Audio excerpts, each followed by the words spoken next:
You feeling it, Dan? The trouble with primitives. Yeah. Poetry or music. This is going to be a great show. They come a dime a dozen and trip over them in the streets. Anyone can present himself as a primitive when they might be quite simply untalented or just lazy or money-minded. What?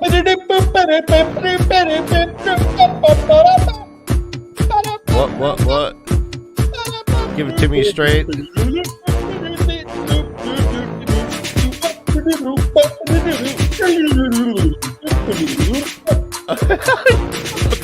You're going like Eric Dolphy on me.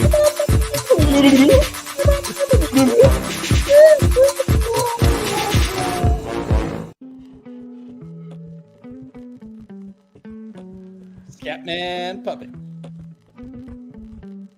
And welcome to Tavern Talk, our weekly live talk show based on the epic fantasy series Wheel of Time by Robert Jordan. Joining me as always is my brother Dan, the Dancing Man, Beth Doman, and Jansen Lashley Haynes, Jansen the Gleeman. Guys, we have a great show for you tonight. Reminders, this is a full spoilers episode, so if you have not read the entire series, please, you have been warned. We are talking the Ajahs today. We're going to go into a history of the Ajahs, and then we're going to break them down color by color. Yellow and blue make green. Word. You know what I mean. But we have some special guests tonight, so let's open the tavern door and see who's with us.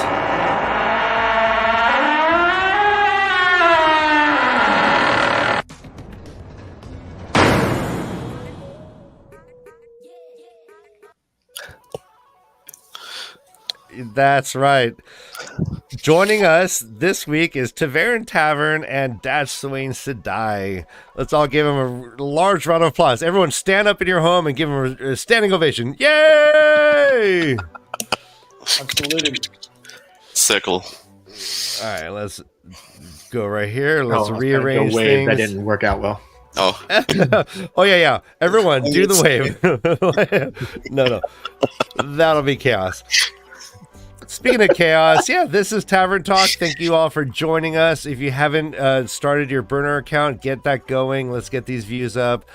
Tell a friend, tell your grandparents, tell your children. No, don't tell your children.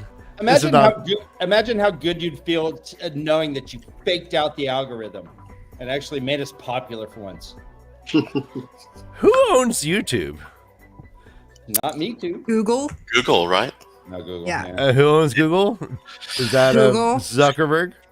No. Shamael. All right, so an elite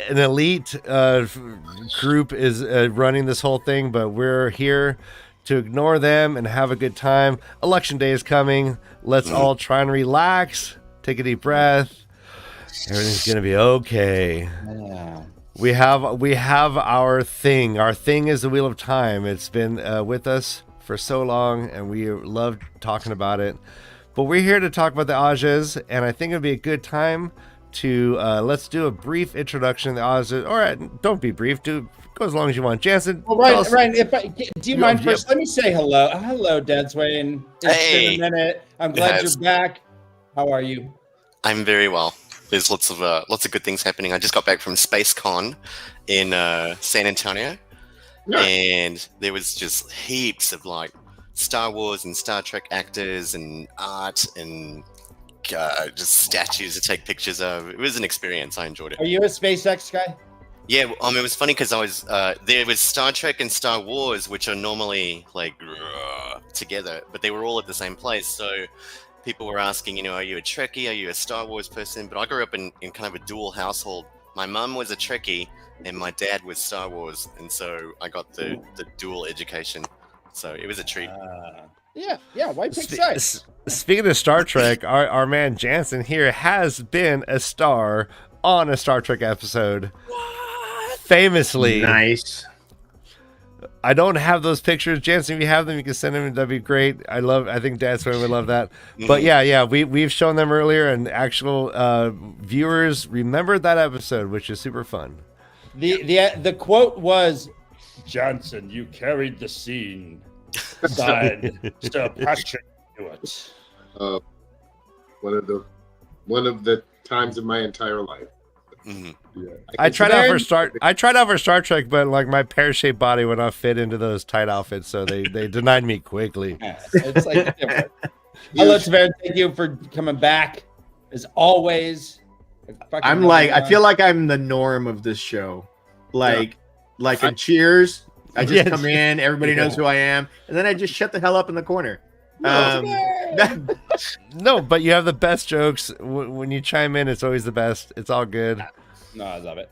Beth, hello. The stream. You've been streaming your little buns off lately. I'm getting notifications all the time, and you're like, "Hi, my friends, come join me." And it's always awesome. I love seeing it. I'm like, you are hustling.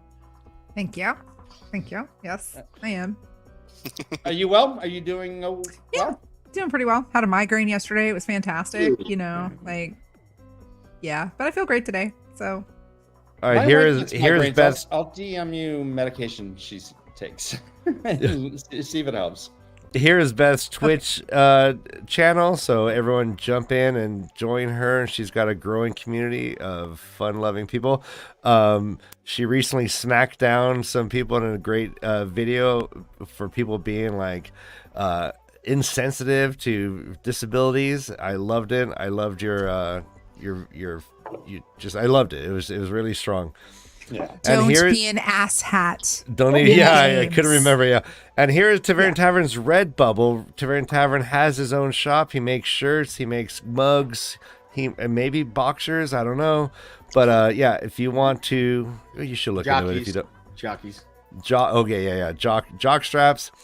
So yeah, North Harbor, South Harbor, onesies, like little, banana hammocks. Yeah, I've got a really cool Watt mashup one that is the Horn of Look Here. Yeah, and those underwear are a big seller. No, I don't have that. The Horn of Look Here. Jansen, sorry to interrupt. Hello, how are you, my friend? Are you doing great? Oh, I'm doing great. Just very, very excited to talk about the eye. Well, let's do it. Why don't you get us started then? So I guess to start to talk about the Ajahs, we need to talk about the White Tower, which is going to go all the way back to the very end, which is also the beginning, because there are no beginnings or endings to the Wheel of Time. And I want to go back to when Luz Theron killed himself on the mountain and created the island that we know as Tarvalin, where the White Tower began. And this is when the White Tower, as we know it, started during that founding, where we first hear the word Ajah. And the word Ajah, pretty much in the Age of Legends, was kind of like a generic term for a group of people that was sent out by the Aes Sedai. And I say generic because it was like a word used that made it sound, I guess, a little bit more official. It wasn't just a gaggle of people. It was, they were coming from, it was an Ajah from the White Tower. Does Ajah come from an old tongue word at all? Well, does it come from an old tongue word? It might. Does it? Does any of you guys know that? That's something I'm not. I think the word Ajah is the old tongue word for like a small collection of people who have a common cause. Yeah. Okay. And we also hear about this, I believe, in New Spring, when we hear about the very first Amerlin seat, and her name was Ilisane Tashar. And she was one of, it mentions this, the reason I'm talking about her, because it mentions that she was one of over 12 sitters for a different perspective Ajah. Was suggested there were way more than just the 7 or /8 that we know of today. Mm-hmm. And it took around 200 years for the White Tower to solidify and to settle into what we know it as the Ajahs, the colors that we know, the 7 colors and black. And, I thought a lot about, what we were talking about today, and like what made the White Tower, form into these select groups from all of those other groups. And I have to believe it was wars and all the turmoil that was going on in the land, and all of the sisters, the servants of all, they had, specific skills that they started doing, especially the yellow, and even the gray, and later the other ones, and the red, of course. So that's what started our Ajahs, and now we can start talking about them now. So prior to the breaking, there was no organized groupings. They were just the sisters and then the male channelers, correct? Yeah, prior to the breaking, but the Aes Sedai were a very different kind of organization. Like servants of all, they encapsulated all kinds of industry and pretty much everything that was in the world. They had, even if it was like, say, a 7-Eleven, there was an Aes Sedai in charge of the 7-Elevens. There was an Aes Sedai in everything. They weren't as concentrated in the White Tower and as aloof. Cloistered, yeah. Is it wise to think of the Ajahs originally as being guilds or unions of some sort? I think of them more as like committees. Would that be correct? Like they kind of come together for a specific, you might say, oh, okay, hey Beth, we need to do something about trees, in the middle of my house. And so we form an Aja together with everyone who has trees in the middle of their house, and then we send the Aja out to go sort of conquer and battle, and then it disbands after that. So it's almost like a committee, if I'm thinking about this correctly. We have from Glenn, there was probably some sort of Ajahs during the Age of Legends, but they didn't last long. Can we say that the 100 Companions was an Ajah? I think they were more of a military organization that put together near the end of the War of Power. I look at Ajahs almost like a college in which each color is its own department.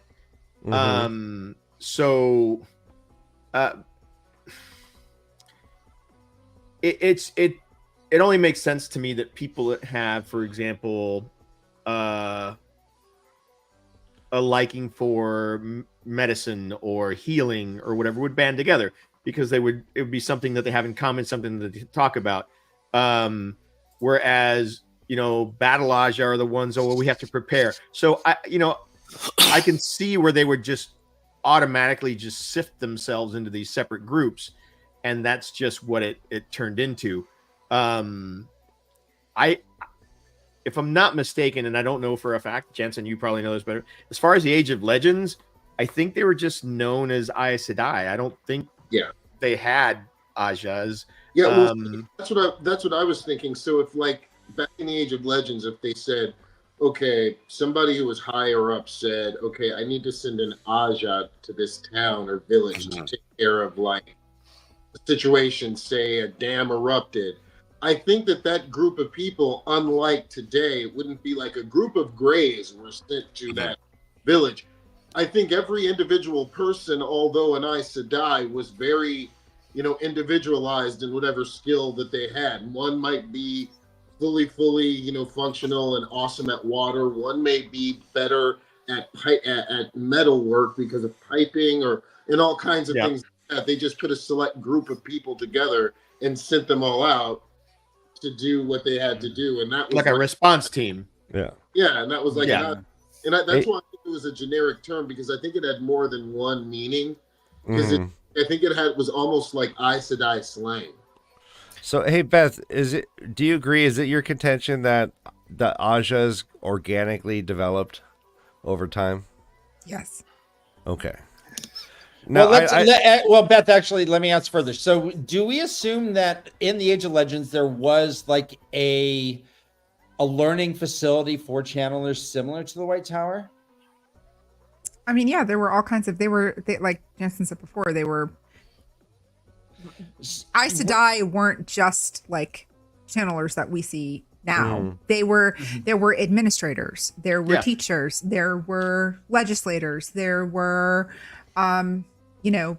manufacturers. It was and then so it wasn't there was the power being used for the good of everybody was the standard in the Age of Legends. So you're going to have, if you had a person who was really talented at healing, they would become a doctor, or what the equivalent of the Age of Legends would be. So they would have to go to school to learn to properly use the one power to practice medicine, or if you could be like, think about Semirog before she became Semirog, right? Or Masana was an administrator, was an educator, right? So and you had Grendel, who was basically a psychiatrist. So you've got all of these people, they had professions.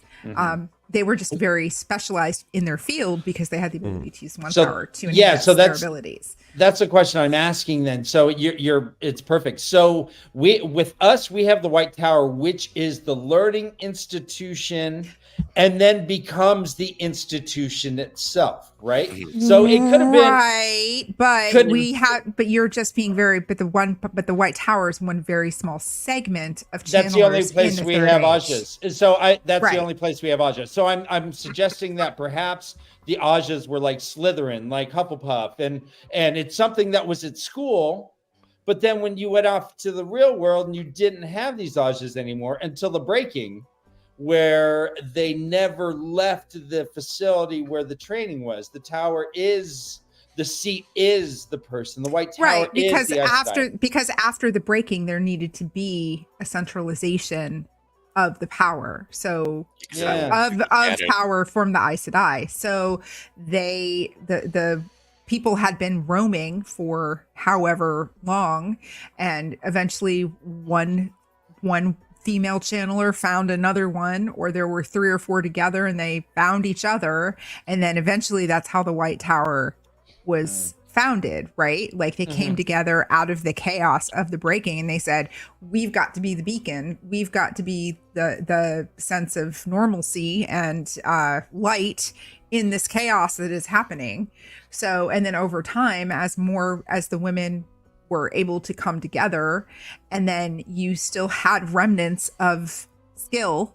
You had people who were really good at mediation, and they became the Grey Ajah. You had people who were really good, who were mathematicians and logic, and they became the White Ajah. Healers, Yellow Ajah. So, the time frame of when the Ajahs actually formed into what we know in the Third Age, I'm not a person of knowledge in that, but I imagine it's very similar to what Tavern said, that they're like colleges. Like when you think of like universities in the UK, right? There's colleges within the big university. So these are like the College of Healing, the College of Mediation and Law. So so instead of college, you've got Ajah. That's, I think, it's probably the closest. Okay. So there was a college or an academy in the Age of Legends. Does anyone remember the name? I don't know. I think what you're thinking of is that was just a research facility. I think for the general scientific public, and as everyone's saying, like I think we have to kind of think about in the Age of Legends, even the Aes Sedai, even the channelers, like first they had to be trained to use the one power, not to kill themselves, and so on. And after that, the goal in the Age of Legends was to use whatever you could do, whether you channeled or whether you were a non-channeler, to benefit society and to sort of elevate and further mankind. And that's how you earned your third name. So there were Aes Sedai out there who didn't have a third name, which is suggested that like the channelers, weren't necessarily elevated just because they had the one power. Like they also had to use the one power to benefit society and to benefit the human race. And then after the breaking, all of that was just, like oceans, mountains, steadings everywhere and nowhere. And so then you have channelers scattered everywhere. And like Beth was saying, suddenly, somebody said, we've got to get together and see, how many of us are left. What are we going to do with the one power? How are we going to try to use the one power to resituate the world now that the last male channeler is gone? And that's what birthed, I think, the White Tower and the Ajahs. Before I do like this kind of broad view of Ajahs. Before we get into this specific Ajahs, I'd love to hear everyone's opinions. Do we think this is like the most optimal way to organize themselves? Is there like an unintended consequences to the fact that there are these Ajahs? Like we do know that. Go on, Jansen. I think that the Ajahs were formed out of necessity. Like, which totally is a great segue into even the first Ajah that we're going to talk about today, because the biggest concern of the times right now were men who could channel, and that was still, the scariest thing that could happen. People were walking on eggshells every day, hoping not to run into one of these men. People, were still dying. People, people would hear nightmares, things, and nightmares. They were nightmares walking, So that was the main, thing going on. And because of that, all of the women who were affiliated with the Aes Sedai and who could channel were still vigorously trying to make sure that those men weren't hurting as many people as they could, to watch for them. Which is why we're going to be start. Yeah, well, yeah, we are going to start with the red. It is fascinating. Like, by the time we are reading the books, it seems like the White Tower is one of the more dysfunctional units, right? And there, like, when I asked about the Ajahs, I'm specifically thinking about how, like, there was secrets between the Ajahs. There was different skills that they were not teaching. They had like secret weaves that were. That's just why like I mentioned Ajahs guilds and unions earlier, Ryan, because they hide these things. They keep them secret. Well, I think a lot of the division that was happening in the White Tower when we come across it in its present state was because of centuries of Black Aja subverting the overall,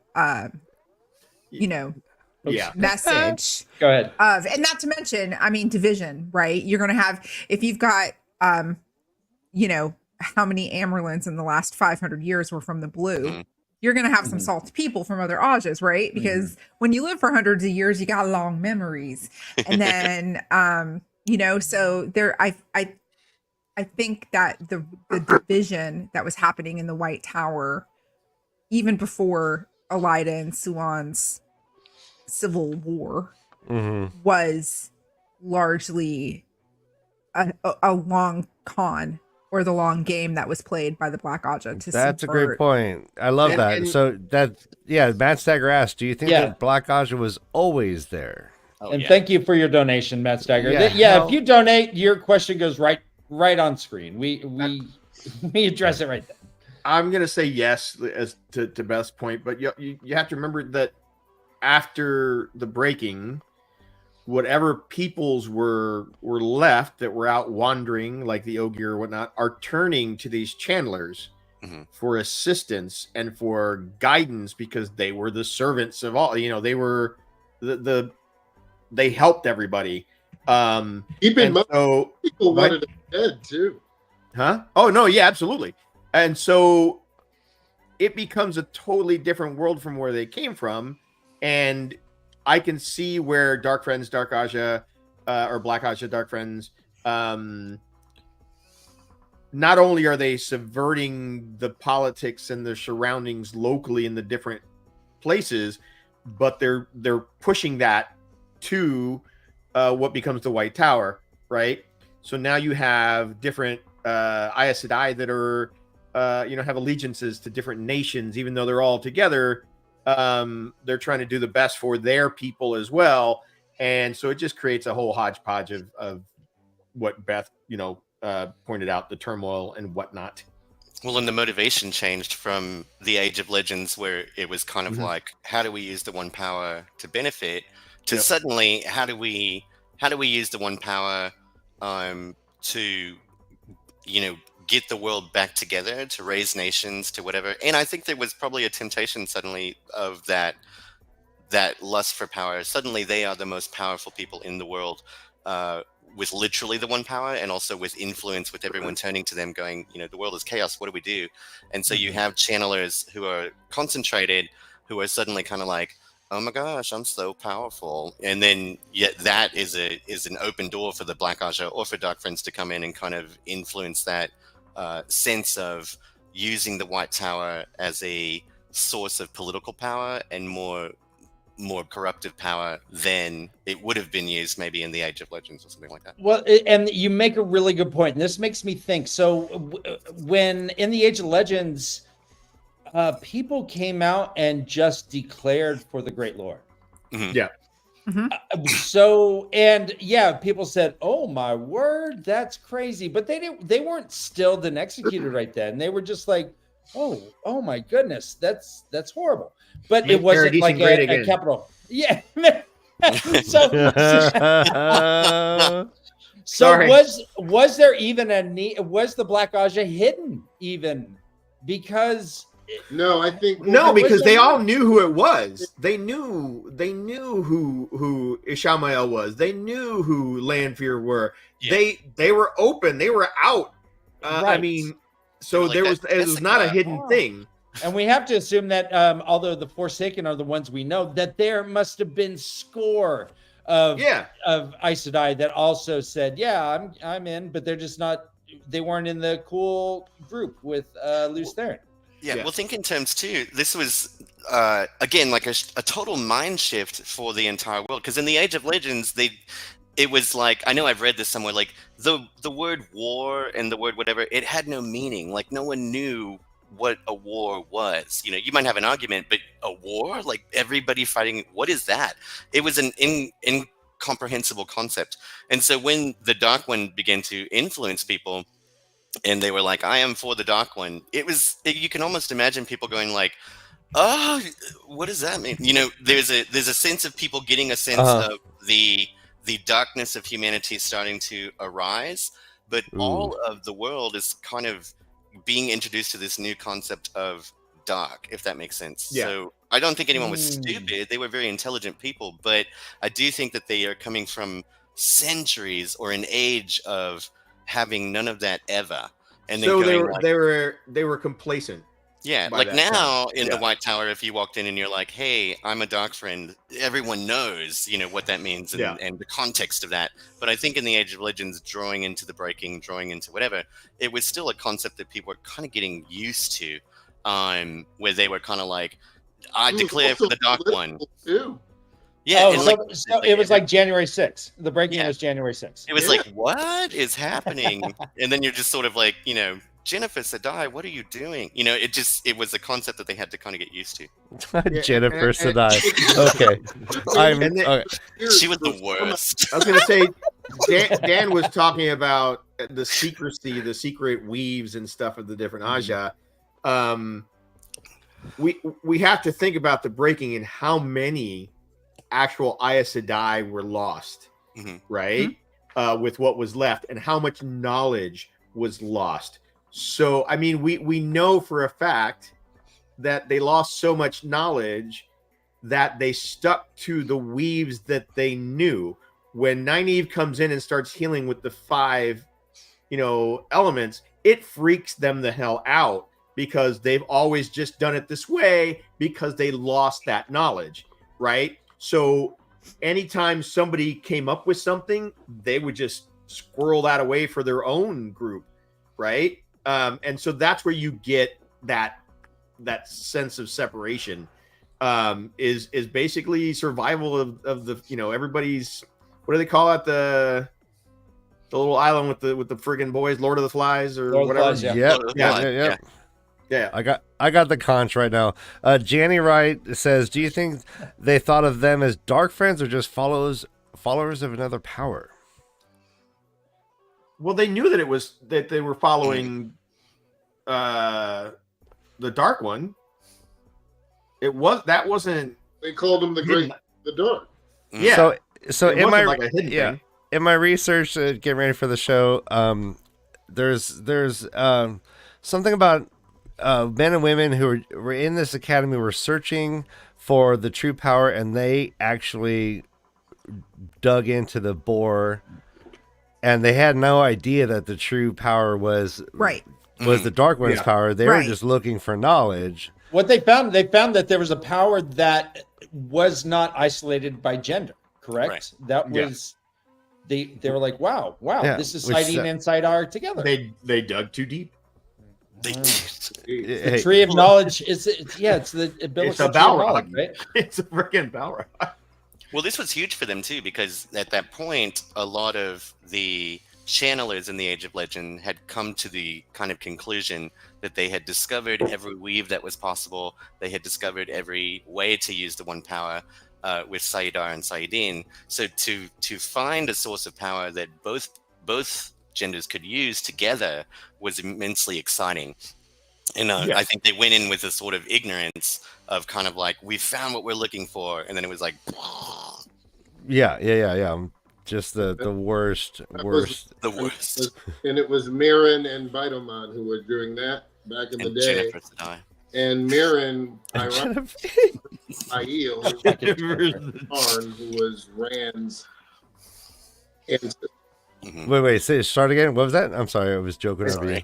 Mirren and Vitaman who did who dug the bore, and Mirren's Aiel was Charn, who was Rand's ancestor.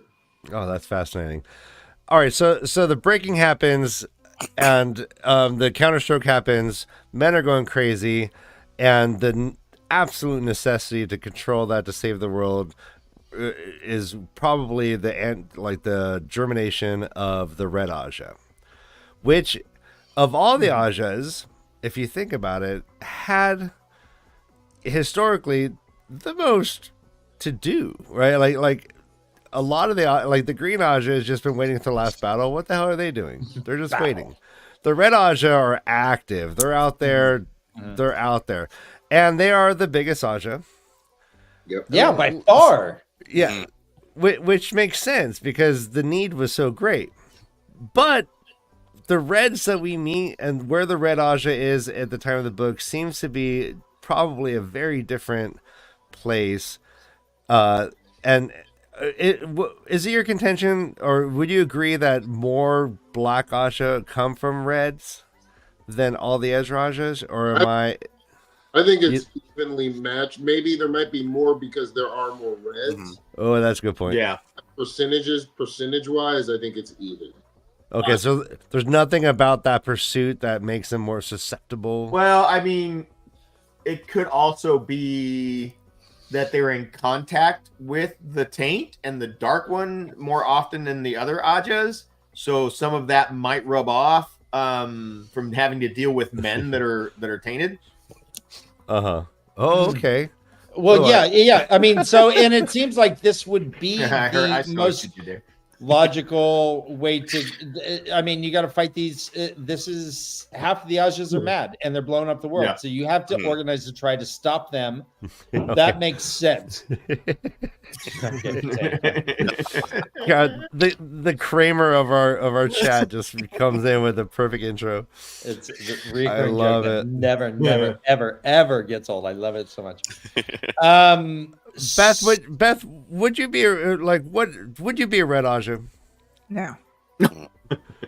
No, would you be a Red Aja if you were like in the very beginning of the big building of the White Tower and there are still crazy men going around? Would you? Mm-hmm. I can see you hunting down some crazy dudes.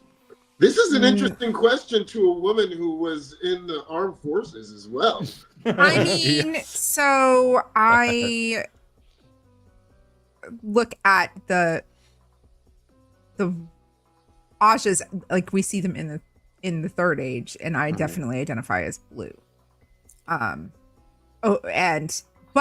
that's not to say that there aren't women from other Ajahs that step in and help do that, right? The Red Aja that we see isn't the way that the Red Aja always was, I don't think, and that's on purpose. Agreed. That's on purpose. The what's the word I'm looking for? The white, when you're stringent into something, the legalism, that's not the word I'm looking for. The fundamentalists. Yeah, right. Like they're just, it's so every Aja in the White Tower, when we see them in the eye of the world forward, is so full of hubris and so full of the Aes Sedai are the be all end all of knowledge in the entire known world, and they're so wrong on that. Oh yeah. But I do think that the formation of the Ajahs probably took a lot longer than we think it is, and I think, and exactly what Waterholic Aussie just said, like the prime directive of Aes Sedai in general, especially just after the breaking, right when the White Tower was being formed, was probably first priority men who can channel. Right. Second priority, restore order to the world, right? And be a beacon. And as most societies, religious societies, over centuries, they lose the real message of what they're doing because they're so stuck in dogma and tradition and legalistic is the word I was looking for. Reds are very legalistic. Like they're like this. If you're a red, you're this way. And I love that we got to see two reds that contrasted that in the books, Pavara and Sylviana. They were the voices of reason for the Red Ajah. They were truly living there. They were red to the core, but they were red to the core because like Pavara's entire family's killed by Dark Friends. That's what led her to go and become, she didn't hate men by any means. Sylviana, we don't necessarily know what her true backstory is, but we know that she was to the letter of the law. We saw how she treated men with Gowan, though, which was great. Yeah, that is true. That is true. And the fact that, Well done. and the fact that Egwene has the wisdom at such a young age to use Sylviana as the ultimate peacekeeping, like this woman was the person who was physically beating me. This is the mending of the White Tower. This is bringing everybody together. We've purged the Black Ajah.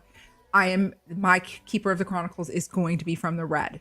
And because they have a very important role, right? Yeah. And God damn it, Beth. That's awesome. Am I wrong, Beth, to think that there's not a whole lot of difference between the blue and the red Ajahs except for focus? There's so many differences. And actually, let me bring in more Shadi's comment, which I think is really timely and goes back to what Beth was saying. We will get back to my question. It's easier to block Ajah in the red since they don't have warders and can hide easier. That's a great point. Yeah, and you brought up Pavara, who was not afraid of men and actually ended up marrying Andrel. They double bonded each other. Yeah. That's better than marriage. So is it with the red with the Red Ajah? I want to say, I agree with everybody that it started differently, right, at the breaking to where we're at now by the time we get to the books. And I equate this to, and don't come for me, internet. Or on you. I love law enforcement. My brother was a law enforcement officer.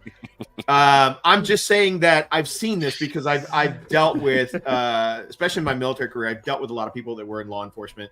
And they get, some of them get tainted. Like they start off with this, I'm here to do good, to protect and to serve. And so much shit happens that they become jaded. And then they become, you're going to do what I tell you to do. Right. And so I can see where the Red Ajah is at that point when we get to the books. But I mean, isn't all Aes Sedai at that point? Yeah, that's not just the Red Ajah. It is, but it's different. The Red Ajah. I use the Red Ajah because what Beth was saying, the legalese or whatever. What was the word you used? The legalism. No, legalistic. Yeah, when you're legalistic, when you're so regimented in your cause, yeah. So I can see where at first, after the breaking, that the female channelers were trying to help the men, right? They're going crazy. There's got to be something we can do to stop this. Yeah. And then just after freaking hundreds of years of beating their head against the rock, we are now at all men who channel need to be freaking taken out. Yeah. Which is interesting because most societies kind of came to that conclusion.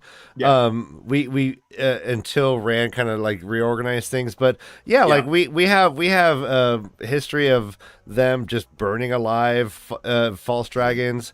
Like you can imagine they would come back to the Emerald and we're like, hey, he resisted arrest.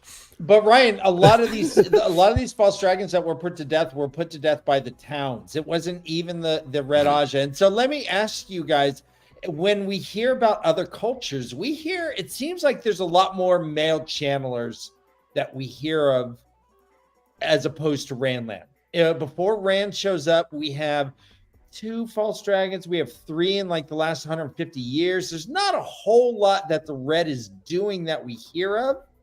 I don't know of how many people they are stilling and taking back to White the Tower, but it doesn't seem like there's a lot. not the Red not Ajahs just ineffectual? well, Well, no, because not yeah. every man who could channel was a false dragon. But we don't hear very much about any of that. Well, you hear It's not like actually they're like, quite "Oh, a yeah, lot once a week." historically about it. You had the Yeah. entire secret movement of the Reds back during the time of New Spring that were out, and they were Hunting. not following Tower Law, and and that's how Owen, Tom Maryland's nephew, was gentled. He was not Yes. brought before Tower Law. There was a huge Okay. and that and so and I can't remember what was that called. What was the Fulcrum or the vileness, I think is The what they call it. vileness. the vileness? And vileness is huge in Yeah. the Red Ajah. It's like- It was really bad. They basically murdered around 6,000 people. Mhm. Yeah. And you've got these POVs of people who experienced it. Tovane was sent out and she was sent out in penance for a decade before Elida called her back into the White Tower after Elida became the Amerlin. And then you hear what's her name? Darkfront, who ended up being enslaved by Pavara. I mean, by Galena. Galena, thank you, Galena. By Thorava was where I was going. Anyway, yeah. So Galena talked about it in one of her POVs. So they were very active, and they were not following Tower Law. And again, we know towards the end of the books that was largely because of the Black Aja stirring the pot and being, subverting things Well, to and I create think division. Wrath and can I- Elida were also involved in that. yeah. Say that again, To tack Jensen. on that, sorry, Sutama Wrath and Sutama, yeah. Yes. Wrath and Elida were also involved Yes. in vileness. And Elida was the only one who did not get punished. Correct. She skated away from it somehow. And Tovane went to her grave hating Elida for that. Yep. Mhm. Yep. I was just going to tack on that.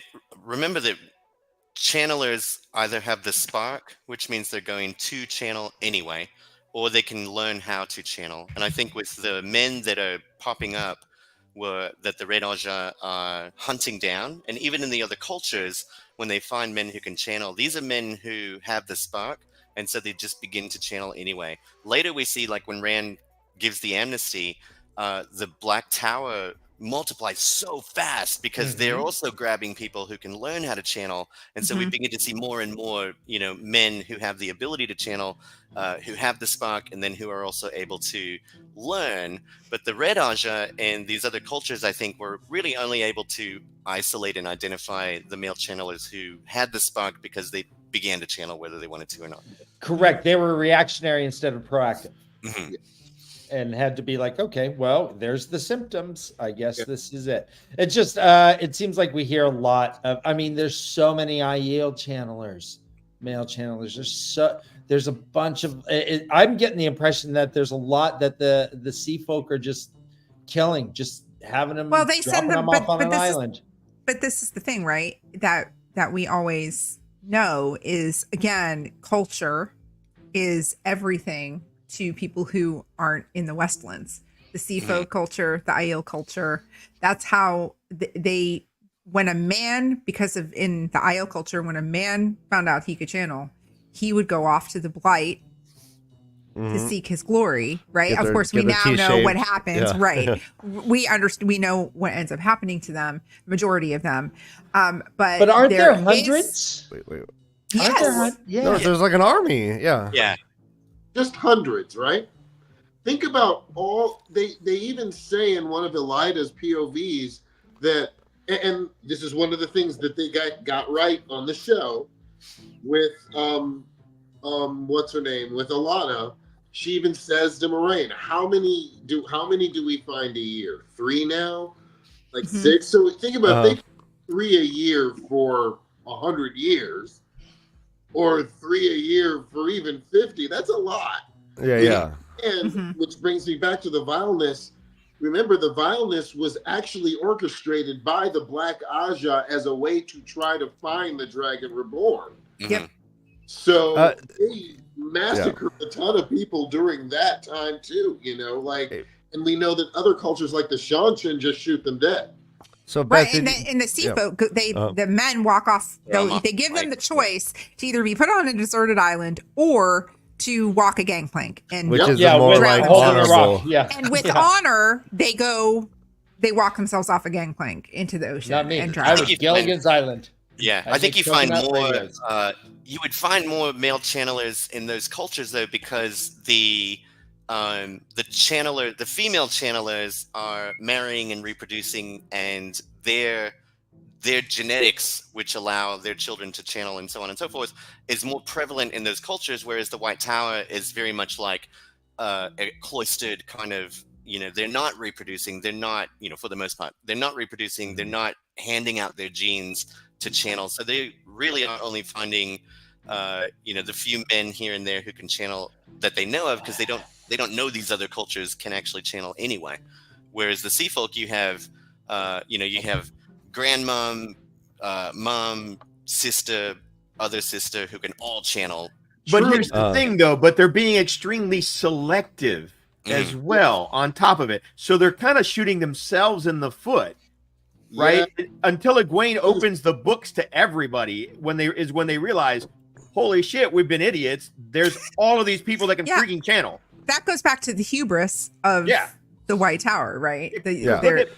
Look at the two rivers, right? Yeah, So the home seat of they still Manetheren. will be reborn again, though, right? But All right, the second. Oh, go ahead, Ryan. Oh no, yeah. So chat's talking. I want to jump in on what they're asking, and it was a question that popped in my mind. So we have these Aiel men who can channel or send into the blight. So Glenn says, don't forget those Aiel men who could channel could be hundreds of years old. So a large population is feasible. Was there some way that I forget? Oh, hey, Kitty. Hey, Kitty, there the is. cat. So I didn't forget tell. who was in charge of the bringing the Red Veil army in. Was that who was that? Was that when Grendel, Forsaken did that?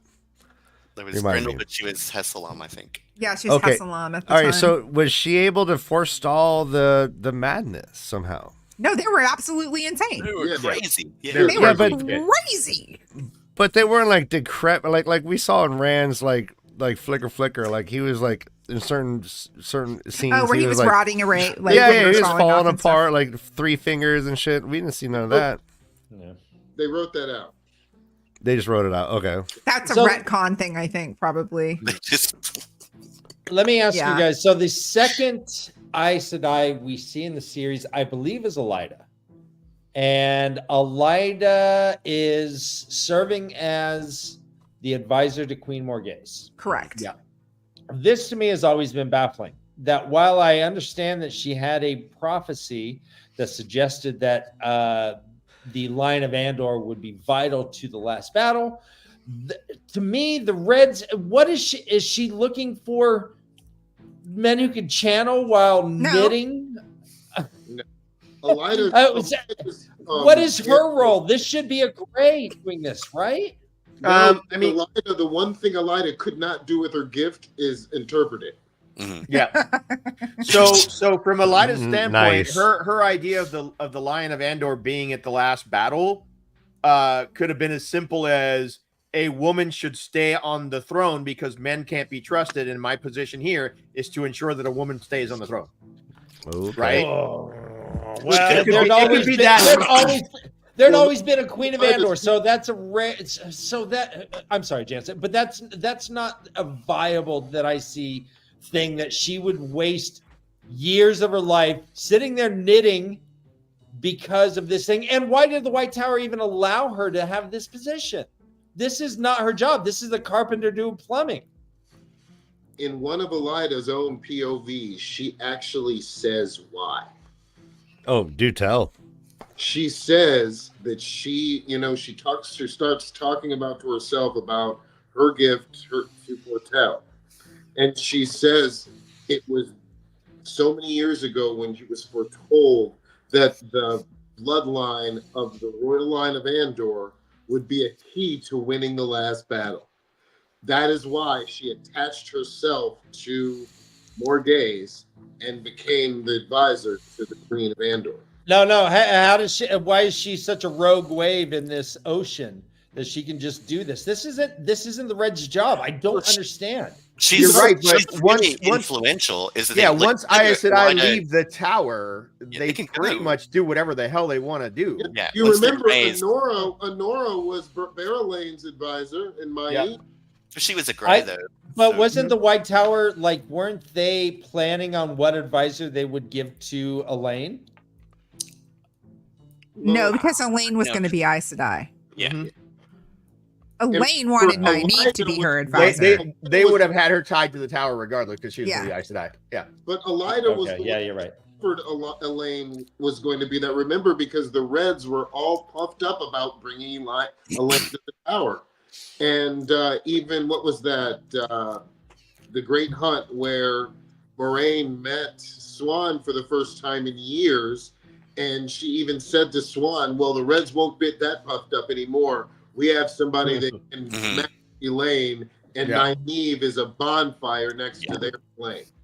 So, Elida was the one who discovered Elaine, and Elaine learned most of her tutelage about the White Tower before she got there from Elida. Well, and Elida was also, I think her strength in the One Power was the highest at the time, so she was equal to like Moraine and Swan. So she had influence in the tower. To your point of saying, like, why didn't they stop her? And it's like, well, who's going to stop her? She's one of the most influential and powerful Aes Sedai in the tower. And so unless Amelin was like, you may not go, then she was kind of like, I'm going to go advise, during this secession where, is it Mordrellin, I think, or, she left and then Morghese took over the throne. Probably happy. Elida wanted and so- Emerald. Yeah, well, no one liked her, so it was. I think you're right. They were like, "Oh yes, go, Yeah, go advise an ocean, get out of here, Get out with your bad self. Get out of here. Go. away." Yeah, I guess I do struggle a little bit with. I thought that there was a bit more micromanagement going on. Well, and Elida didn't share her foretelling, obviously. So really, the rest of the tower, it may have seemed like maybe a little random, but kind of like, hey, I think I should go advise Queen Morghese, and they don't have that because the line of Andor is the key to the last battle. So they're just kind of like, oh, great idea, go. Okay, and if I'm not mistaken, Elaine was tested fairly early, and they knew she had power. And what better use of Elida's time than to try to secure Elaine for the Red, right? Right. So Yeah. They. All right. So in the beginning, it seems like the Reds had probably the most noble of causes. They were there to literally save the world from powerful bombs that could go off at any time. They were the demolition. EOD. A necessity. They were kind of like a fireman / policeman, with like being a fireman, but with all the bad stuff that a cop can do. Did their fall, and I'll ask you about, did their fall, was it inevitable based on their Aja structure? Or I don't think the Red Aja fell any more than any of the other Ajas did. They were Actually, I think they were reforged better than most. Mm-hmm. Well, I guess at the end, but right before the last battle, they were, Elida was destroying them, and Egwene was making a point to say, this is your Aja. This is what you guys are doing to the tower.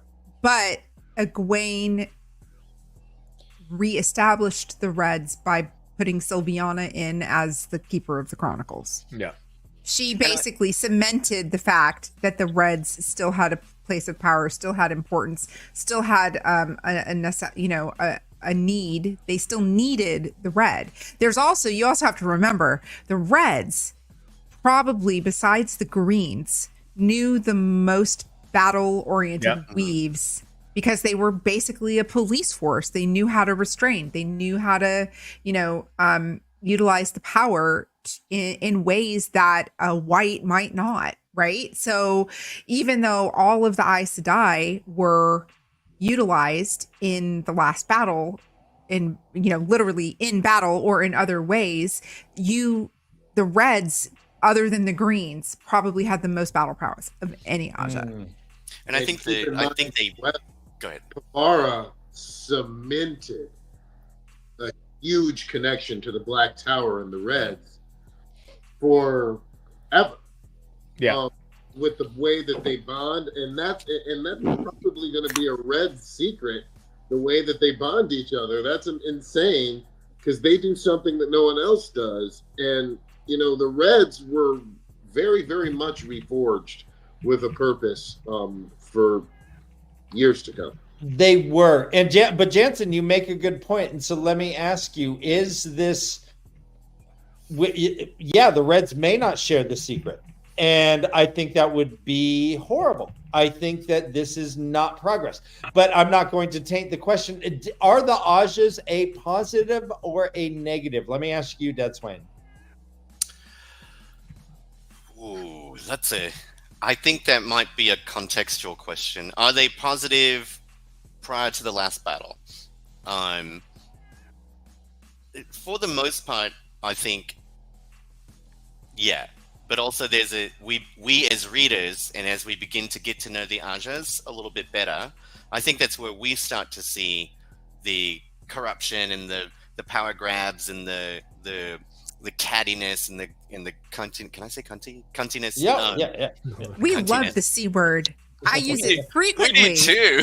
Especially when used as an adjective. The cuntiness. Yes, The next Tuesdays. But we see that as readers and we have that insight, but I think the general public probably does not see that. So they if they know anything about the tower and the Ajahs, they know that those are pillars of the White Tower or whatever. Most people don't really even know what an Ajah is or how it functions.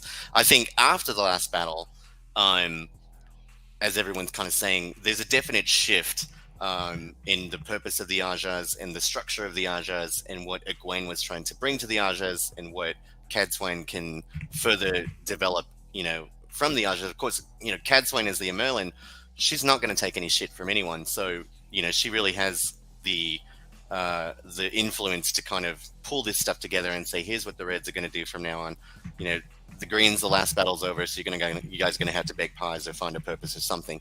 The pie bakers. Yeah, the Blues, and giving a repurpose to the Ajahs. So I think post last battle, I'm optimistic about what the Ajahs can represent. Prior to the last battle, I'm a bit suspicious. Tavarin, same question to you. Do you think that the Ajahs are a positive or a negative net? So compartmentalism only works if there is an overseeing group, right? Some kind of hierarchy that is utilizing all of these different things in a positive manner. And throughout the books, we don't see that because the Amyrlin is never basically in charge of all the Ajahs. Yes, on paper or whatever, but she can't tell the Blues what to do. She can't tell the Reds what to do, or whatever. They're all on their own little mission. So in the context of the books, I say it's bad. I even do not agree. Within normal life, that who's in charge is a secret. Everything is a secret. What do you think, Beth? Do you think the Ajahs are a net positive or a negative? I think they're a net positive because there still needed to be structure. There still needed to be, and there were still a lot of Aes Sedai that were doing really good things within the confines of their things. I mean, think about what was going on after Elaida became Amyrlin, and you had the sitters, Siren and Yukiri.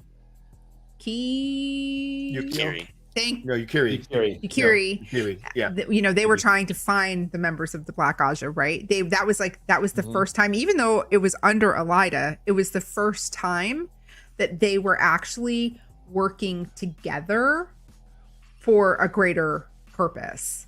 And I think the average Aes Sedai was probably doing what they thought was the right thing. I mean, think about it. Yellow Ajahs were yellow Aja heals people.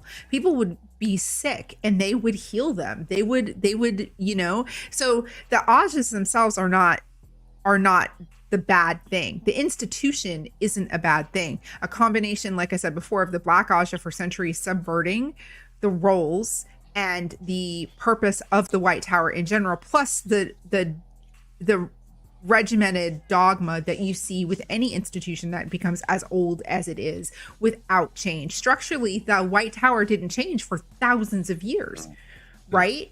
So when there's no change, when there's no progress, it's going to get stagnant, and you're going to need to have a massive turnover, which is, entering in the Fourth Age. That's exactly what happened.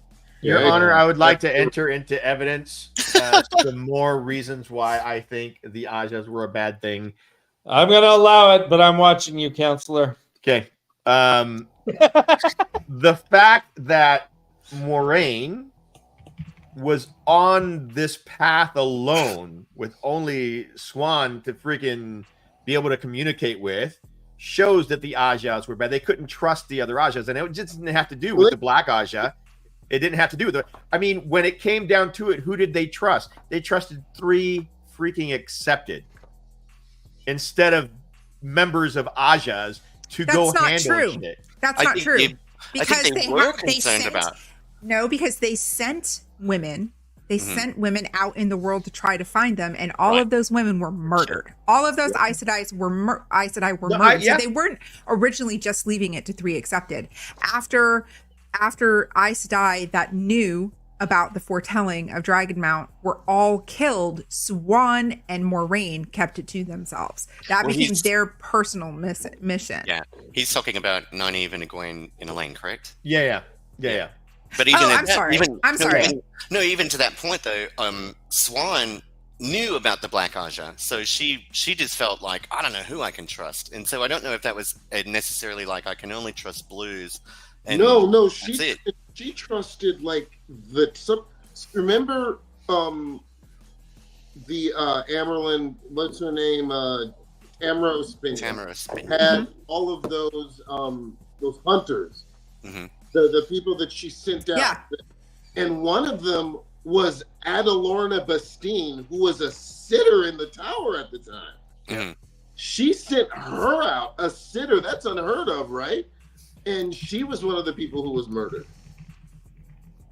Did she even know she was a sitter? I mean, it's dumb. Yeah. So it's like, I'm equating this to like a football team, right? A football team, there's a large number of people. You have quarterback coach, you have offensive line coach, you have an offensive coordinator, you have defensive line, the linebacker. You have all these coaches, but they all work with the head coach and they have a coordinated plan of attack in theory. The White Tower doing that. Is none of that. No, they weren't doing any of that. The head of each Ajah was secret.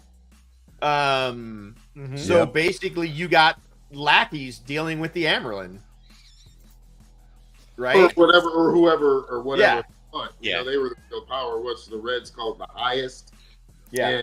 And, they had like the Captain General, like the Greens. There's other ones too. But they all knew who each other were. Yeah. Knew who each other were. When you're in the upper echelons. They have their own like cabal. Yep. Well, let's shift to the Black then, which has probably the second highest population. The Black has always been a secret again, but it is something that the Aes Sedai don't even want to hear about. They shiver. They're looking off with that 1,000-yard stare when they hear about it. They get sick or get pale. If like they're all the this stuff. All be all, why would you want to bring up one of their flaws? Well, because sometimes you got to cut skin to fix bone, I guess. But so this is all the we got to assume that the Amerlin has always been aware of the Black Aja, right? Like, when you have your keeper as who her keeper was, they knew a lot more than they were telling everyone else. That's for sure. Yeah, 100%. Yeah. And so within this ruling hierarchy of Ajahs, the Amerlin over the Ajahs, within all the secrecy, and then there is this Ajah that is devoted to chaos and evil. I guess so. What could the Amerlin have done better to root any of this out? Could anything have been done besides what Egwin and the Ajah hunters start doing by just forswearing oaths and re-swearing? Was that pretty much the only way to root these ladies out? If that wouldn't have happened, the day, what's the chapter called? Apples First. The day that the Rand came out that mountain and walked into Tar Valon, they would have all scattered. They couldn't look him in the eye and stuff. Yeah. All scattered. As soon as he walked in, they would have all. Yeah. I mean, I guess an Amerlin could have figured that strategy out, but I do believe that they're kind of no. You think Nope. that?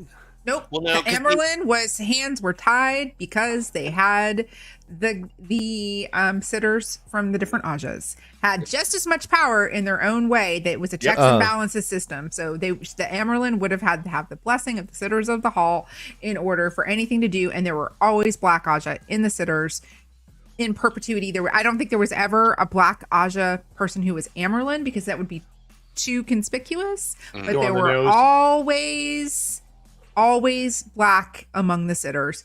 So I don't think that there ever would have been a chance where that would have ever gained any traction. Did you think their a sense of honor also made it so that they couldn't be open about the black Ajah? Yeah, that you're gonna ignore what you can't see. It's not really happening. We are the White Tower. There is nothing wrong with us. So we are perfection. We've had Amerlin in the past just die from mysterious causes. Right. We all assume black Ajahs literally killed them. Yeah. Yeah. Something else, we have not talked about this. Something about the Red that the Reds also did.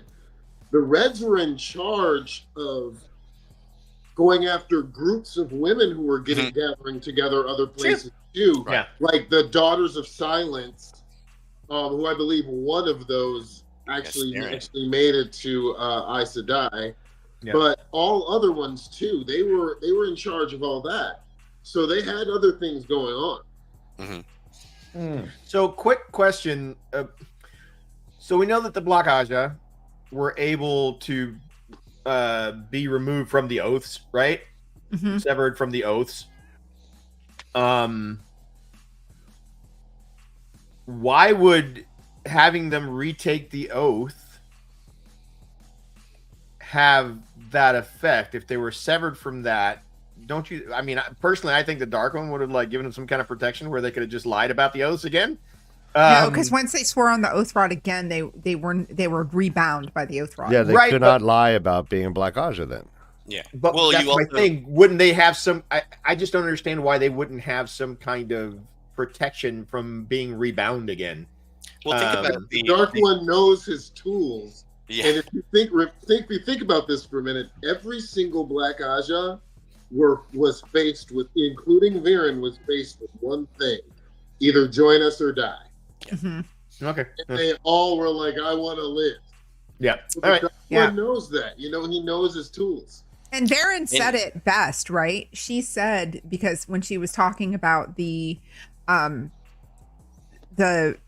reason why she was able to kind of get through the loophole, right, of within an hour of my death, and she makes the comment to Egwene basically that she thinks that the Dark One thinks everybody that serves him is selfish and is self-serving, so they're not going to be willing to give up their life to share the secrets. So but the thank gosh for Viren, because Viren played the long game of all the longest long games, right? But let's not forget that Viren did some pretty nasty things. Yeah. During her life in her quest for knowledge. She almost killed Catswin. Yeah, she was about to. Yeah. She was about to. But the Yep. other thing too, you also have to remember is that the Black Aja acts in secrecy. So there's no more than 2 people who know Yeah. who another member of the Black is, It's unless you're on the compartmentalized, yeah. council. Yeah. Unless you're on the council, and then you probably know. But, you know, Jansen, it- did Varen almost kill Catswain in a chapter called A Cup of Tea? Yes. No, maybe. Because she was going to put something in. I No. think it was. I think it was. I think I got it. Cup of Anyways. tea. Wasn't a cup of tea where they Drink. got the 2 sisters, or the 2, were Vandine or Adelius? No, that was called a That oh was my God, called you guys. Crimson. She had a cup of tea. That was called Crimson Thorn. Crimson Thorn, you're right. I want to just tack on a logistic comment that the Dark One, and because Ishamael was the one who sort of created the Black Aja, and so they recognized the Oath Rod as a binding rod, and therefore knew that if they released the Aes Sedai from the Oaths, that they would. I'm guessing they knew that they would lose the agelessness, and so they had to I guess in some term, I think they had to come up with new oaths so that they would have the ageless feature and they could blend into the White Tower still. Oh, interesting. So let me. Okay, so you thought it was a part of it. I thought it was a feature of perhaps the rod, and if they had used a different rod, then you wouldn't have the agelessness. I think all the rods did that. Yeah, there's I think- multiple rods. Yeah, and they The were all rod- binding rods. And they all did the ageless features. Yeah, because I know this is sort of off topic, but I know someone pointed this out to me. I thought it was amazing. Is that in the Age of Legends, you knew who the criminals were because they had the ageless face, and so because they had to swear on the binding rod, and so in the context of society, if someone had the Aes Sedai face, then you knew that they had bound themselves to the Oath Rod, and the only reason they would do that is because they had committed some crime. So do you I think love- that? You're one of the only few people I've talked to that about. I love that. Yeah, that So blew do you- my mind. I was That like, is so sweet. So Love so that. hold on. So do you think that the untrustworthiness of Aes Sedai, because a lot of people don't trust Aes Sedai in the world, do you think that was passed down, that the agelessness was a criminal connection, and so people And didn't living trust- after life too. yeah, Yeah. Well, because sorry, this is just such a fascinating little subject to me. The Oath Rod could not be used on. I think on they didn't use it on Aes Sedai. Is that correct? Or no, I'm reversing it. Sorry, they had the chair and then they had the Oath Rod. One could be used on channelers, one could be used on the other. So yeah, I think maybe to your point that they did have that kind of because I know the Aes Sedai who came from the Age of Legends, when they said we need to create the 3 Oaths, they were sort of offering that to the sisters who probably lived, who were already 400 or 500 years old, But- who were like, "What?" Yeah, but the 3Os came from Arthur Hawkwing. Mm-hmm. But Okay. It the was a way channelers- to it was a way to restore trust Right. from yeah, the Aes Sedai. But After he the was 100 also year- corrupted, War of though. 100 years. What wasn't he a corrupted source? I think Yeah. he was influenced, right? He was influenced by Ishamael.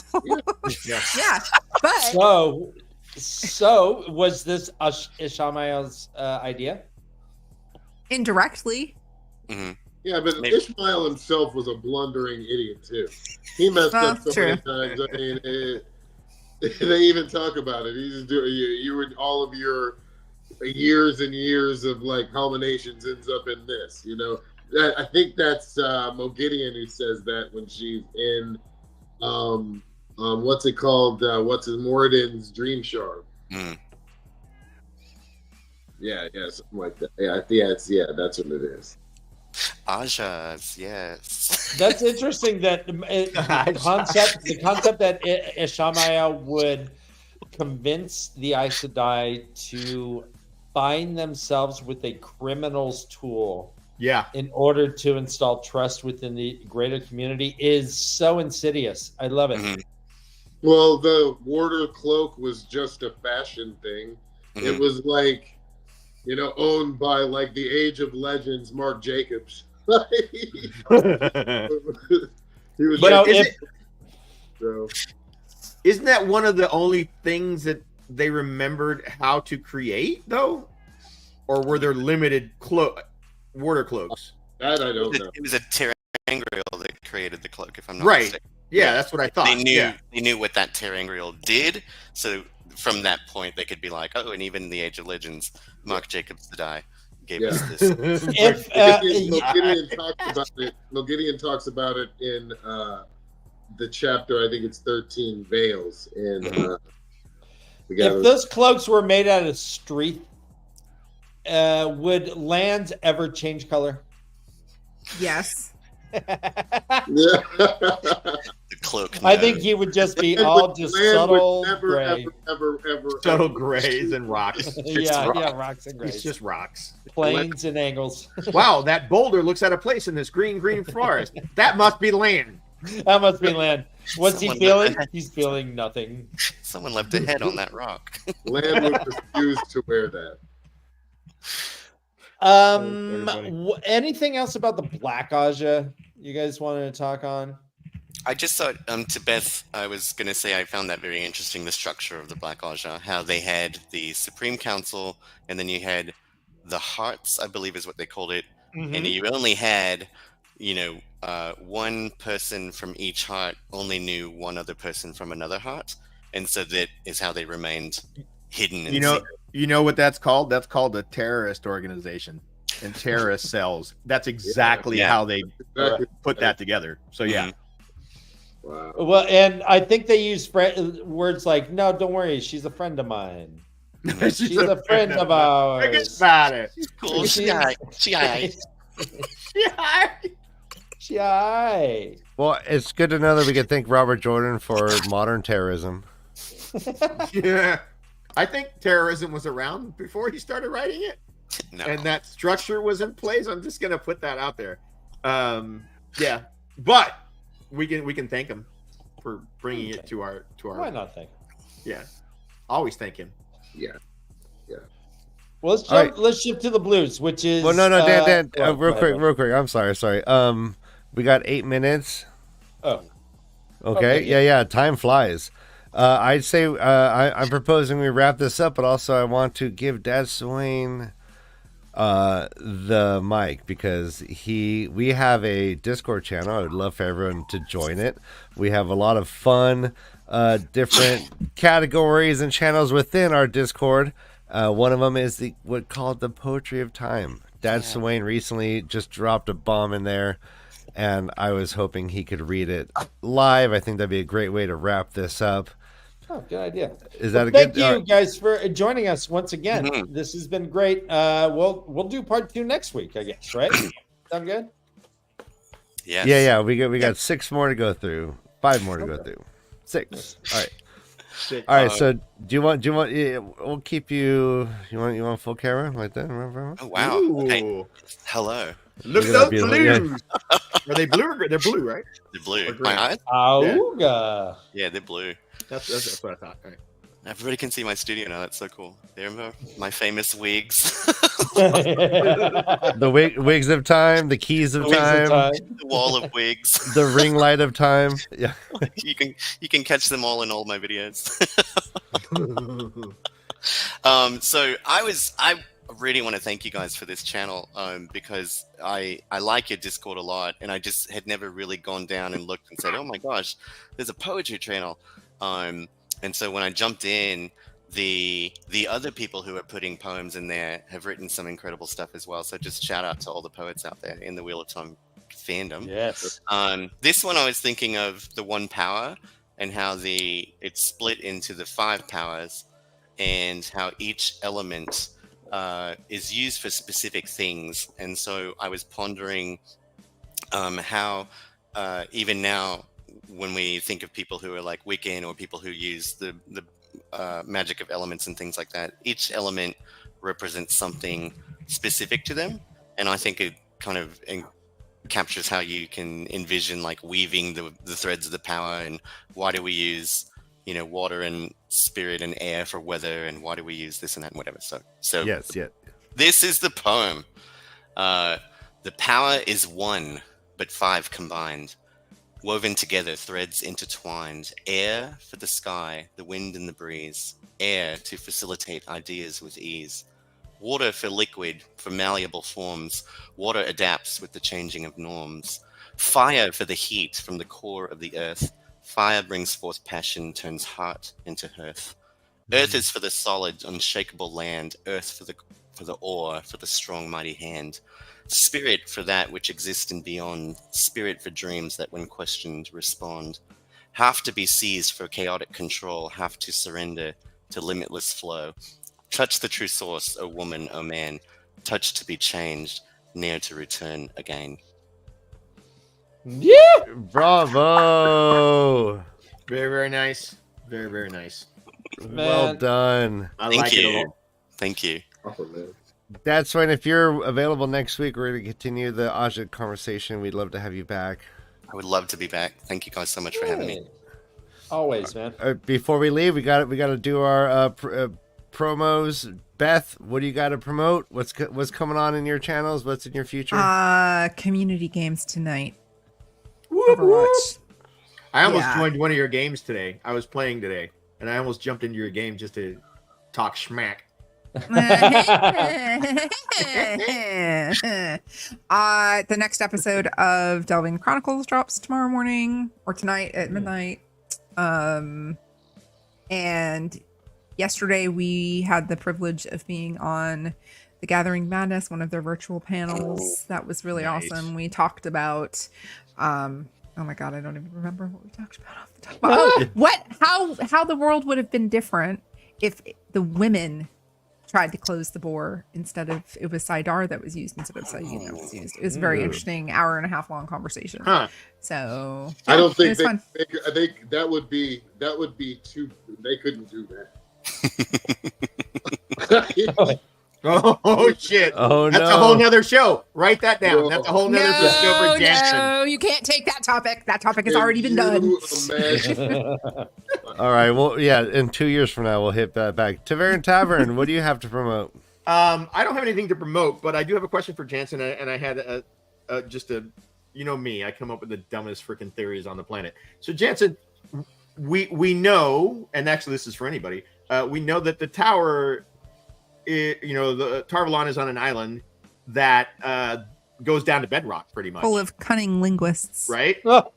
Yeah. Nice. I like that. And so we have the river that comes in, right? Splits around the island and then continues back, comes back together and continues. What's right next to Tarvalon? Arby's. Dragon Mount, right? And Dragon Mount was created from basically Luce Theron blew up freaking the city or wherever he was at, right? Yeah. And that was created. So you have Dragon Mount with the rubble of the remnants of the city that Luce Theron destroyed. Yep. And right next to it, you have Tarvalon sitting on something that goes down to bedrock. That's my stupid awesome. theory. I love stupid it. Theory for the day. I love it. I think it's Amazing. I think it's great. I love it. Give it an Olgier makeup, Olgier manscape, womenscape. It's all good. Awesome. All right, everyone. I'm Tavern's- sexual. Yeah, support Tavern Tavern through his Redbubble. Get some great merch. All of his stuff is really clever and really well done. Jansen, before we leave, anything you have to tell us what's coming on in your future? Nothing other than you can see me as a extra in the back of every episode almost for the next 2 weeks of For All Mankind. Ooh. Nice. Okay, congratulations. Working hard. We could look out for you. Put my house into a haunted house for a Halloween party that I promised my children. So Fun! I want to throw a big heap of dry ice in my pool and make the creature from the Black Lagoon. Oh wow, That's freaking awesome. it sounds amazing. All right, and Dad Swain, what do you got to tell us about before we leave? I am finally at a place when I have a stable schedule. So I will be revisiting some old stuff that I kind of started and was unable to consistently do. So I have a podcast called People Watching, and it basically goes through so it basically goes through all the characters in the Wheel of Time and talks about, you know, who they are, what they did, and how I feel about it. And then I'm also real present on a Discord called Shards of Kalendor, which is where we and Pavara discuss languages in the old tongue and things like that. So it's very fascinating and fun. So you can catch me all around them, really. Anywhere where you find Dad Swings to Die, there shall I be. Awesome. And hopefully next week you'll be back. All right, everyone. What an amazing show. Thank you. We're exactly 90 minutes. Brother Dan, great job. Thank you. Let me remind everyone to get your candy x-rayed. Yeah. That's what she said. And vote, for Christ's sakes. Oh yeah, don't forget to everyone vote. There we go. Yeah. There we go. Love it. All right. Throw your vote stickers up on our Discord. We want to see that you voted and congratulate you. Yeah, and on election day, I want to see the freaking Twitter of Time feed just chock full of I voted freaking stickers and that'd be great. Yeah, selfies. I agree. All right. Well, hey everyone, this has been Tavern Talk, and as always, run for your lives. This is the way of the leaf.